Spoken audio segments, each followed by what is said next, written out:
semua. Perkenalkan, nama saya Stefanus Rahmat Imadi. Teman-teman bisa panggil saya Pak. Saya dari kelas 2022C Fakultas Keguruan dan saya berperan sebagai konseling. Saya Carlos Natalia Mahmud dari program studi pendidikan guru sekolah dasar. Di sini saya selaku konselor. Selamat menonton. Halo Bapak, selamat pagi. Saya Carlos. Terima kasih. Saya senang sekali bertemu dengan Bapak. Gimana Bapak? Kabar? Kabar baik, Bapak. Bagaimana dengan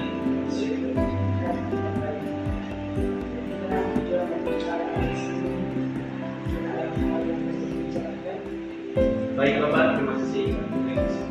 Terima kasih dan bertemu dengan Bapak atas waktu dan kesempatan yang diberikan. Di sini Bapak, saya menceritakan sesuatu pengalaman saya mengenai kehidupan saya dalam kehidupan saya hari-hari. Baik Bapak, terima kasih. Saya siap untuk mendengar apa yang saya Baik Bapak, seperti yang saya alami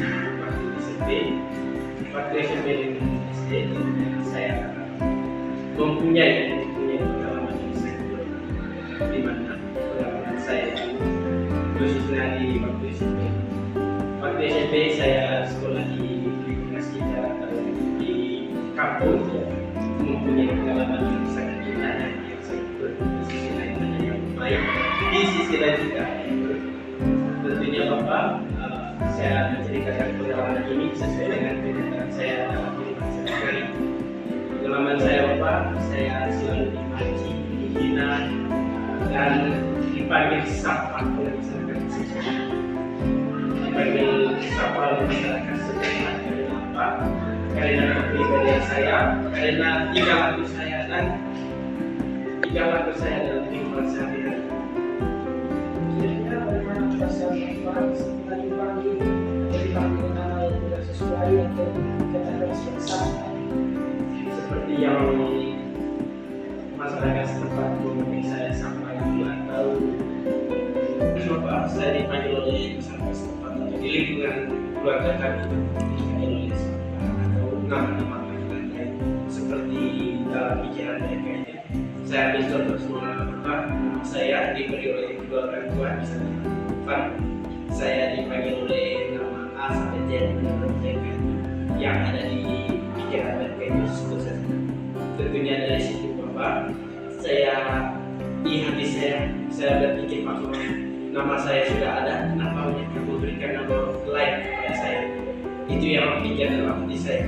Tentunya dari sini juga Bapak, saya di dalam hati saya berpikir begini, apa yang mereka ucapkan atau mereka tingkatkan itu adalah salah satu pengalaman saya. Pengalaman itu Bapak atau teman sebaya saya, teman sederajat dengan istri saya memanggil nama untuk saya tiap hari. Tentunya saya tidak protes atau mengambil tindakan lain itu tidak ada. Saya hanya menyenangkan nama Tuhan di dalam pikiran saya. Saya tidak sebut begini, kenapa kalian sebut nama saya seperti itu saya tidak. Tentunya saya berdoa seperti kakak berdoa saja. Dari situ juga Bapak, saya mempunyai keburukan yang lain. Saya itu mereka memanggil saya yang lain juga. Keburukan apa yang saya lakukan, misalnya saya mengerjakan sesuatu itu menurut mereka itu tidak benar. Tapi di dalam hati saya itu apa yang saya kerjakan ini adalah salah satu pekerjaan saya yang sangat. Setiap saya ke sekolah atau pergi pagi ke sekolah dan siangnya tentunya mereka jauh dari saya karena apa mungkin dari ekspor fisik saya, pikiran saya, mereka itu selalu berjalan. Ketika mereka waktu SMP di Bapak, kami ada tentunya. Ketika saya ada uang 5.000 saja, mereka mendekati saya. Tapi ketika saya tidak ada apa-apa uang, tentunya mereka sudah menjauh dari saya. Dari situ saya belajar bahwa mereka hanya membutuhkan saya pada saat saya ada sesuatu kesedihan dan berapa. Ketika saya merantau saya untuk baru, tentunya mereka hanya meminta tidak begitu, tetapi saya akan kasih ke mereka. Jadi saya tidak meminta gini, kenapa kalian ambil buku saya gitu.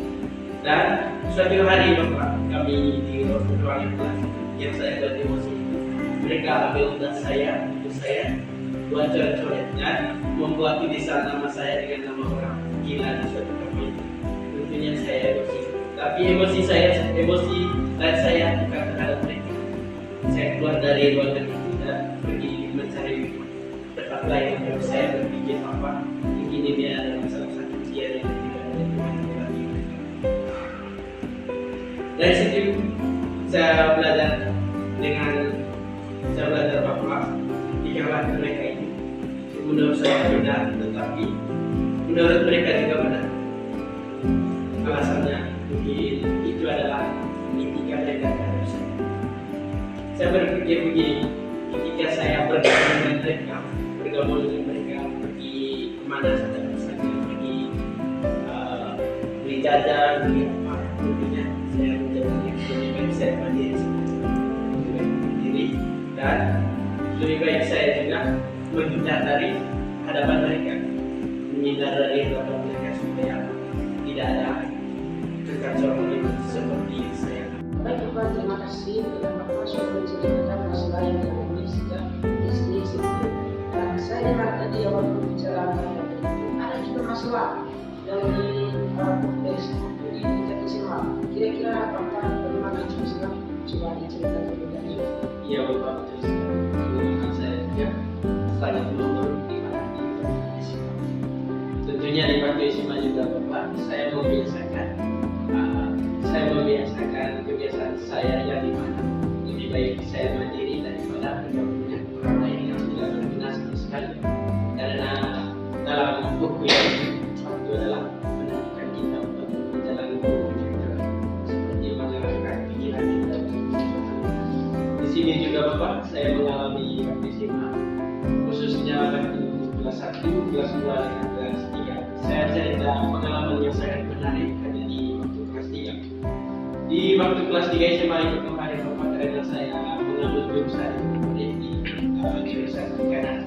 Tentunya keahlian saya itu keahlian di fokus di bidang perikanan. Ya, terus di mana kami dalam satu kelas itu mempunyai 11 laki-laki dan 15 perempuan. Tentunya di sini Bapak, guru perikanan kami sudah melihat karakter fisik kami di kelas itu. Tentunya kami itu memiliki karakter masing-masing. Di sini yang paling dicek oleh teman-teman, setiap jam istirahat atau setiap jam pulang sekolah, teman-teman mengajak saya untuk pergi nongkrong, pergi merokok di kebun atau pergi kemana-mana saja. Mereka patokan saya untuk bergabung di lingkungan mereka. Tetapi saya berpikir begini, lebih baik saya tidak mau bergabung dengan mereka. Lebih baik saya berada di kelas dan saya membaca buku atau melakukan aktivitas apa saja. Yang terpenting saya tidak terlambat untuk jam masuk dan jam pulang. Dari situ juga Bapak, mereka selalu iri terhadap saya karena apa? Guru selalu support saya karena jam mengerjakan tugas dan melakukan hal aktivitas apa saja saya lakukan untuk mendapat. Tetapi untuk mereka teman-teman yang lain, mereka selalu menghindar apa yang diberikan oleh saya dari Pak Guru kami. Mereka selalu tolak dan menghindar. Mereka selalu kabur untuk pergi merokok atau pergi ke mana-mana. Tentunya saya melakukan apa yang diberikan oleh Pak Guru. Misalnya hari 3 saya kerjakan, memberikan untuk cek kolam ikan saya lakukan. Dari itu ketika Pak Guru menilai saya bahwa tingkah laku dan karakter saya itu baik, mereka ungkapi tentang saya.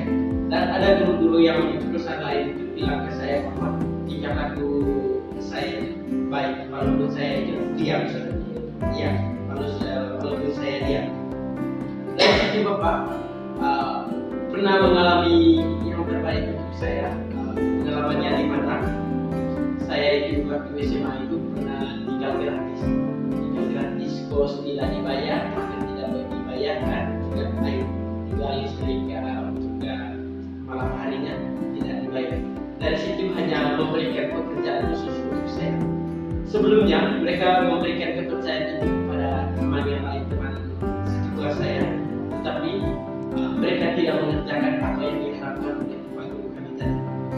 Mereka, Pak Guru ini melihat saya dan menilai karakter saya itu baik, dan mereka memberikan kepercayaan saya, memberikan kepercayaan saya dan memelihara ikan. Dari situ mereka memberikan, Pak, apakah kamu menerima tantangan dari kami karena kami selama ini menilai bahwa karakter kamu itu baik? Saya bilang begini, Pak, apakah tantangan ini memberikan saya bermanfaat? Iya. Tantangan ini memberikan bermanfaat untuk masa depan ketika mengambil jurusan atau selesai tamat dari SMK ini, berarti bisa tidak ada pekerjaan yang bisa memenuhi mereka. Tentunya dari situ saya berpikir bahwa ini adalah salah satu momen untuk saya mengambil. Mereka memberikan saya kesempatan 3 bulan untuk tinggal di positif dan secara gratis. Dari situ memberikan pekerjaan, misalnya paginya sebelum ke sekolah saya beri pakan ikan dan mencek ikan yang apakah mereka masih berkeliaran atau tidak aktif atau tidak, apakah masukkan air masih masuk atau tidak, dan memberikan tanggung jawab, misalnya ketika mau hujan harus patrol lari-lari ke kolam ikan untuk menutup saluran.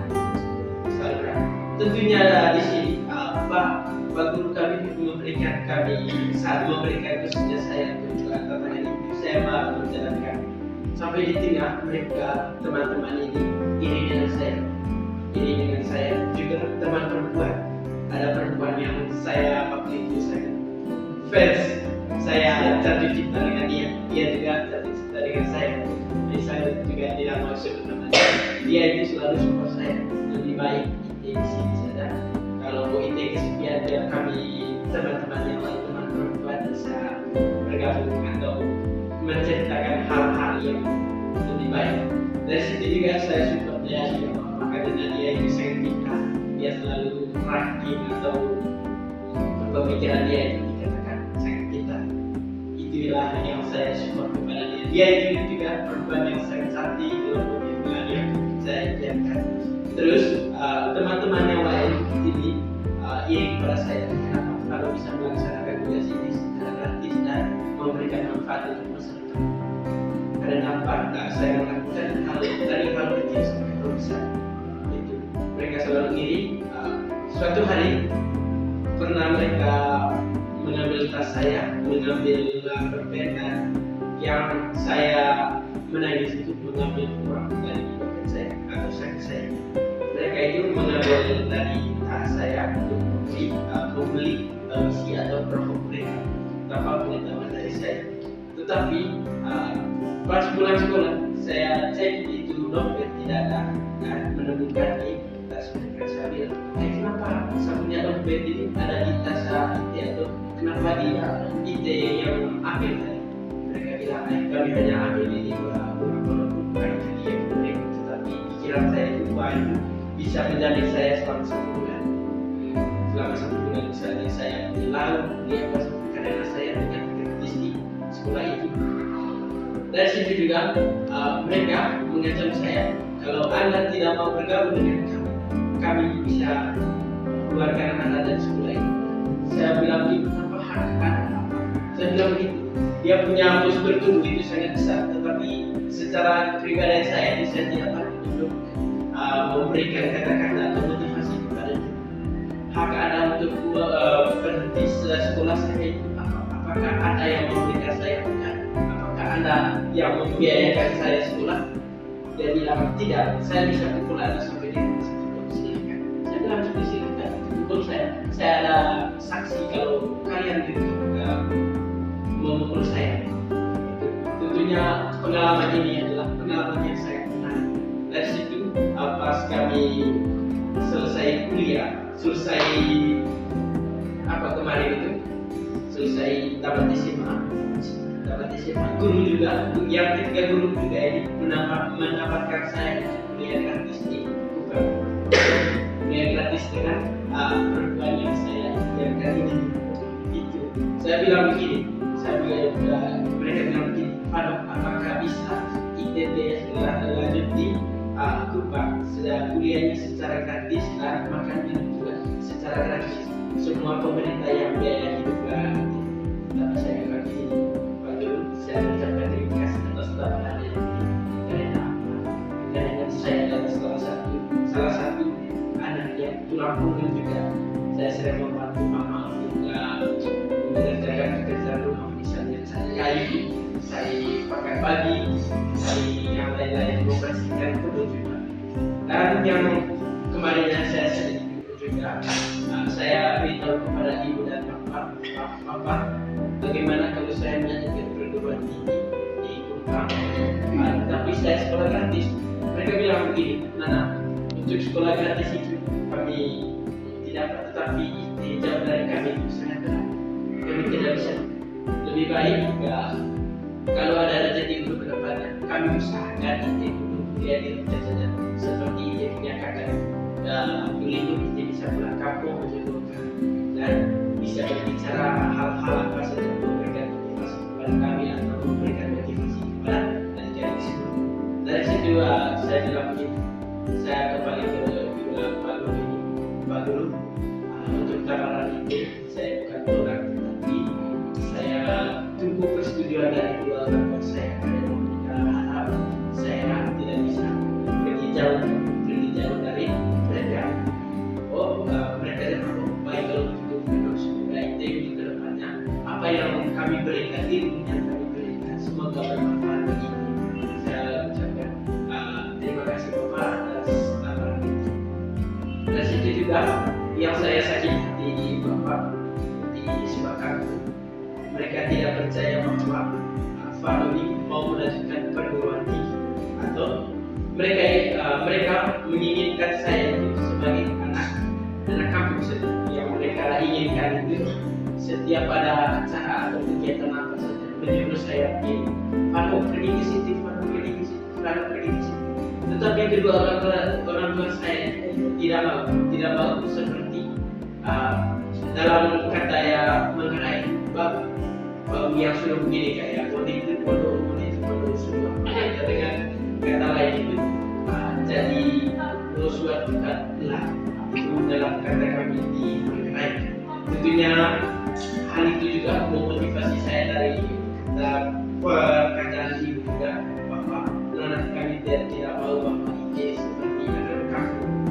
Lebih baik kami usahakan sana kesini untuk mencari uang atau makan dengan belajarkan politik. Tetapi satu pesan kami, ketika kami sudah daftar nanti di prodi atau di mana yang kita mau pilih, hal yang kami pertamakan, yang kami pesan untuk anak, yang pertama harus mempunyai etika, harus memberikan yang terbaik kepada teman. Sopan satu itu harus penting dan tidak mengambil hak. Misalnya ada orang-orang yang kita mungkin baik ambil saja. Dari motivasi itu saya merasa bahwa lebih baik apa yang dikatakan oleh orang tua saya ini saya mengikuti. Dan tetangga kami juga tidak percaya bahwa saya melanjutkan perguruan tinggi di Mika atau di mana-mana. Mereka bilang begini, belum mampu. Mereka menilai kami dari luar saja, untuk mereka tidak ada untuk melanjutkan perguruan tinggi. Tetapi saya berpikir hari esok belum tentu kita tahu apa rezekinya. Dan teman sederajat atau seusia saya, mereka itu sudah daftar kuliah di Unika. Saya termotivasi baik dalam bahasa mengenai dari guru jadi orang sukses, sedangkan saya jadi orang kampung. Perkataan ini didengar oleh paman dan bapak, akhirnya mereka usahakan saya. Mereka tidak percaya bahwa saya adalah salah satu musisi.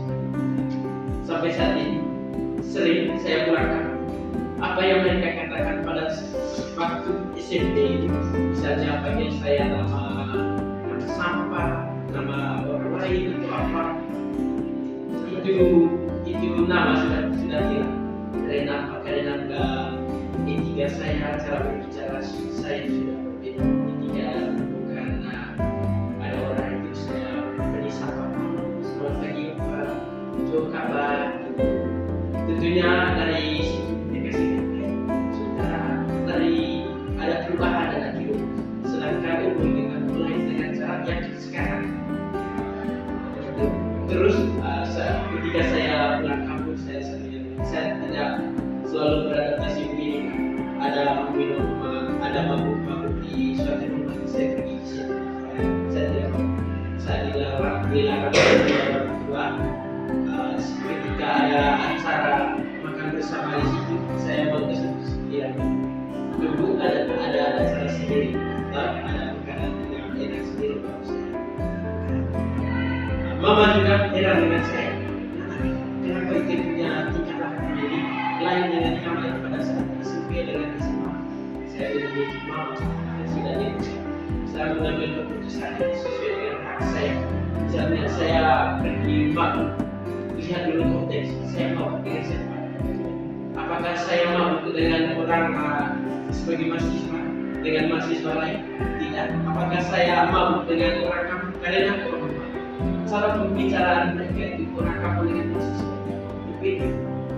Itu yang saya bilang. Kalau begitu, apa yang dikerjakan di rumah ini dikerjakan atau mungkin ada tugas dari kampus yang dikerjakan atau membantu mama untuk mencari kayu. Saya merasa itu ketika saya libur, saya balik rutin, mereka selalu kontak saya ketika mereka dari masyarakat sekitar dikatakan 5 tahun sebelumnya yang tidak sama orang lain. Sekarang mereka bilang begini, aku malu saya belum tercapai yang namanya SPD, tapi mereka sudah memanggil saya. Saya selama waktu ini mulai dari Baik, terima kasih Pak. Dari masalah dari masalah SD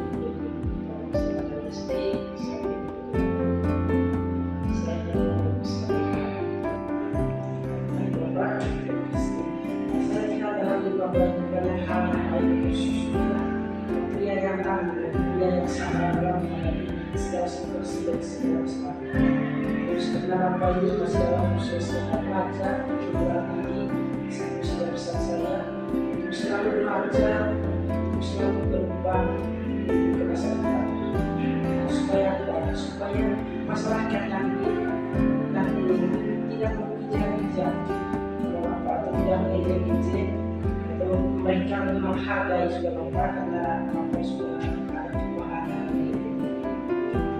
untuk kedepannya apa